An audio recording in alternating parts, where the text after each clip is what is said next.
తిరువూరు నగర పంచాయతీ చైర్మన్ ఎన్నిక మరోసారి కోరం లేక వాయిదా పడింది. సోమవారం మున్సిపల్ కార్యాలయ పరిసరాల్లో నెలకొన్న ఉద్రిక్తతల పరిస్థితుల నేపథ్యంలో పోలీసులు కట్టుదిట్టమైన ఏర్పాట్లు చేశారు.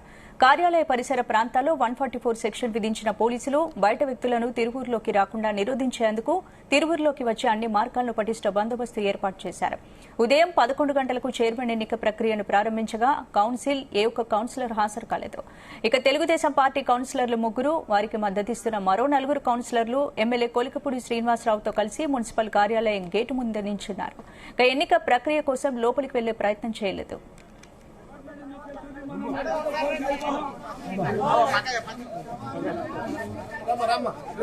ఇదే సమయంలో వైసీపీ కౌన్సిలర్ల జాడ కూడా కనిపించలేదు. వైసీపీకి చెందిన ఒక కౌన్సిలర్ రమాదేవి ప్రస్తుతం విదేశాల్లో ఉన్నారు. దీంతో వైసీపీ బలం 11కు పడిపోయింది. ఈ పరిస్థితిలో వైసీపీకి చెందిన మరో 3 నుంచి 5 కౌన్సిలర్లు తెలుగుదేశంతో పాటు జనసేన పార్టీలో చేరేందుకు సిద్దంగా ఉన్నట్లు తెలుస్తోంది.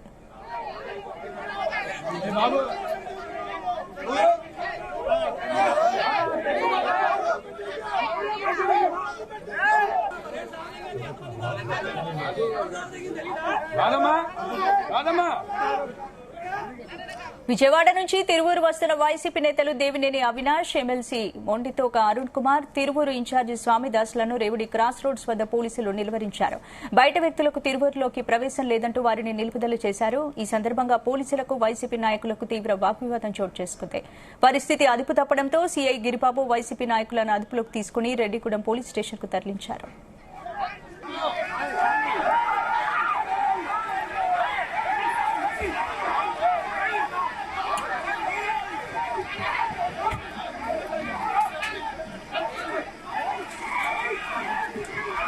మరోవైపు తిరువూరు నగర పంచాయతీ చైర్మన్ ఎన్నిక ప్రక్రియ ప్రస్తుతం రాష్ట ఎన్నికల కమిషన్ పరిధిలోకి చేరినట్లుగా తెలుస్తోంది. ఇప్పటికే ఎన్నికల అధికారి ఆర్టీఓ మాధురి 2 సార్లు ఎన్నిక ప్రక్రియను నిర్వహించగా సోమ, మంగళవారాల్లో సరైన కోరం లేక వాయిదా వేయాల్సి వచ్చింది.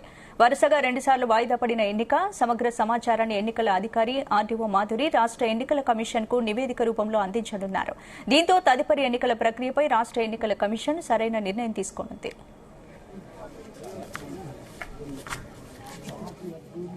తిరువూరు నగర పంచాయతీ చైర్మన్ ఎన్నిక నిన్న వాయిదా పడిన ఫలితంగా ఇప్పుడు 11 గంటలకి మళ్లీ సమావేశమని అధికారులు నిన్ననే ప్రకటించారు. ప్రిసైడింగ్ ఆఫీసర్ ఆర్డీఓ గారు, మేమంతా తెలుగుదేశం పార్టీ సభ్యులంతా 11 గంటలకే మున్సిపల్ కౌన్సిల్ సమావేశానికి మున్సిపల్ కౌన్సిల్ భవనానికి రావడం జరిగింది. అయితే మాకు మద్దతు ఇస్తున్న 2 కౌన్సిలర్లని ఇంకా వాళ్ళ దగ్గరే నిర్బంధించి వైసీపీ నాయకులు వాళ్ళని గుర్తు తెలియని ప్రాంతంలో ఉంచారు. వాళ్ళ కోసం ఎదురు చూస్తూ ఇక్కడే నిలబడ్డాం మేము. వాళ్ళు రాగానే, ఒకవేళ వస్తే వాళ్ళు రాగానే వాళ్ళ కుటుంబ సభ్యులకు అప్పచెప్పాలని, దానికి సంబంధించిన పోలీస్ కేసులు కూడా నిన్న వాళ్ళ కుటుంబ సభ్యులు పెట్టడం జరిగింది. కాబట్టి పోలీసు వారికి అలాగనే ఆర్డీఓ గారికి మా విజ్ఞప్తి ఏంటంటే, నిర్బంధంలో ఉన్న సభ్యుల్ని విడుదల చేయండి, వాళ్ళు స్వేచ్ఛగా నిర్ణయం తీసుకునే అవకాశం ఇవ్వండి, ప్రశాంతంగా కొత్త చైర్మన్ ని ఎన్నుకునే అవకాశం కల్పించండి అని విజ్ఞప్తి చేస్తున్నాం.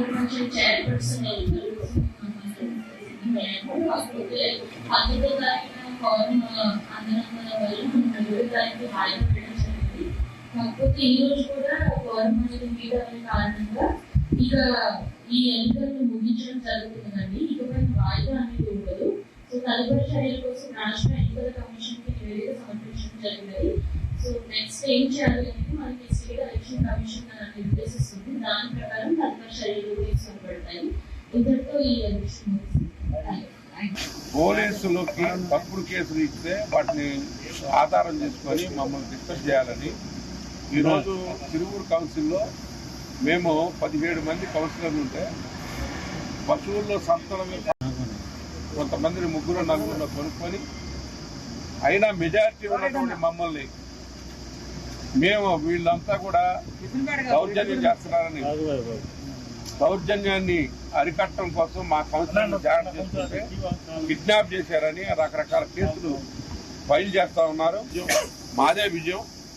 మాకు 13 మంది కౌన్సిలర్లు మా పక్షాన ఉన్నారు. ఎంత నిర్బంధించినా కానీ వాళ్ళని చేరకుండా, వాళ్ళ కౌన్సిల్కి రాకుండా చేయాలనే దురుద్దేశంతో ఈరోజు నా ఇంటి మీదకి, నా ఇంట్లో ఒక కౌన్సిలర్ సిక్ గా ఉంటే మా ఇంటికాడ తీసుకొచ్చి అక్కడ కూర్చోబెట్టాం.